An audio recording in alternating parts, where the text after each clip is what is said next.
அனைவருக்கும் வணக்கம். நம்முடைய அட்னேட் பிசிக்ஸ் பயோடும் அப்படிங்கிற இந்த வீடியோ சேனல்ல இன்றைக்கு நாம பார்க்க போறது பருப்பொருளின் பண்புகள், அதாவது ப்ராப்பர்ட்டிஸ் ஆஃப் மேட்டர் ஆங்கிலத்துல. அந்த பாடத்துல இருந்து ஒரு மல்டிபிள் சாய்ஸ் கொஸ்டின் எம்சிக்யூன்னு சொல்லுவோம் இல்லையா.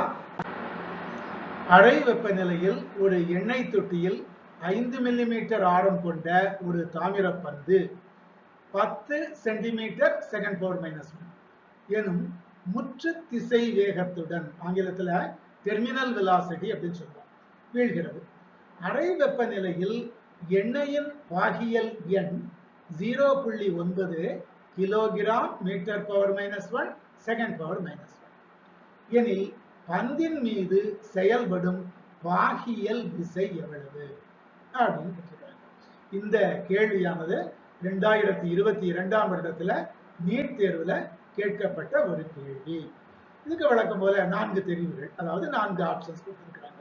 ஒண்ணு 8.48 × 10⁻³ நியூட்டன், இரண்டாவது 8.48 × 10⁻5 நியூட்டன், மூணாவது 4.23 × 10⁻3, நாலாவது 8.48 × 10⁻6. இந்த மாதிரி 4 ஆப்ஷன்ஸ் கொடுத்திருக்காங்க. பாகியல் விசை அதற்குண்டான formula F is equal to 6 pi eta RV. இந்த ஃபார்முலா என்ன சொல்லுவோம், ஸ்டோக்ஸ் ஃபார்முலா, அதாவது ஸ்டோக்ஸ் சமன்பாடு அப்படின்னு சொல்லுவோம்.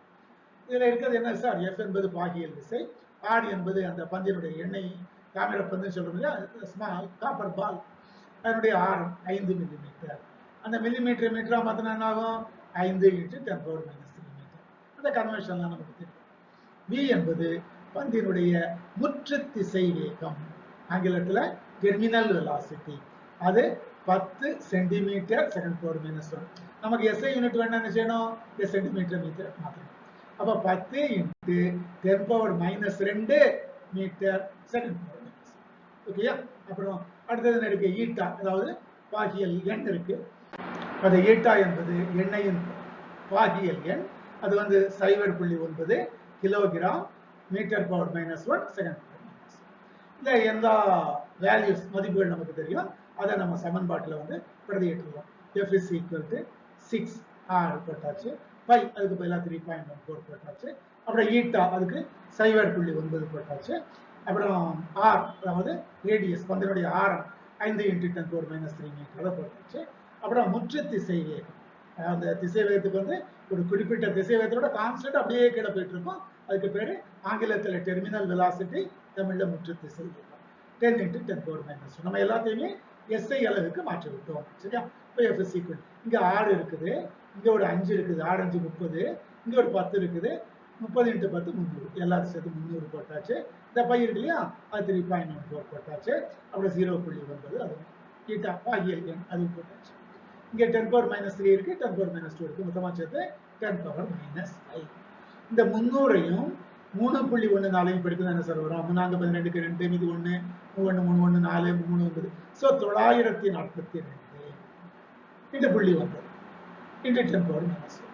புள்ளி 9ஆல் படிக்கிறதா 32 18க்கு 8, மீது 1, 54 36 37, மீதி 3, 39 81 3 84, ஸோ 942 புள்ளி 9ஆல் பெருக்கினா நமக்கு கிடைக்கிறது 847.8 × 10⁻⁻. இத்தனை நியூட்டன்.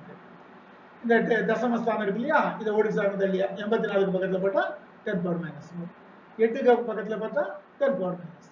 சரி, F is equal to, அதாவது பாகியல் விசை, விஸ்கஸ் டிராக் சொல்றோம் இல்லையா, F is equal to 8.478 × 10⁻³ Newton.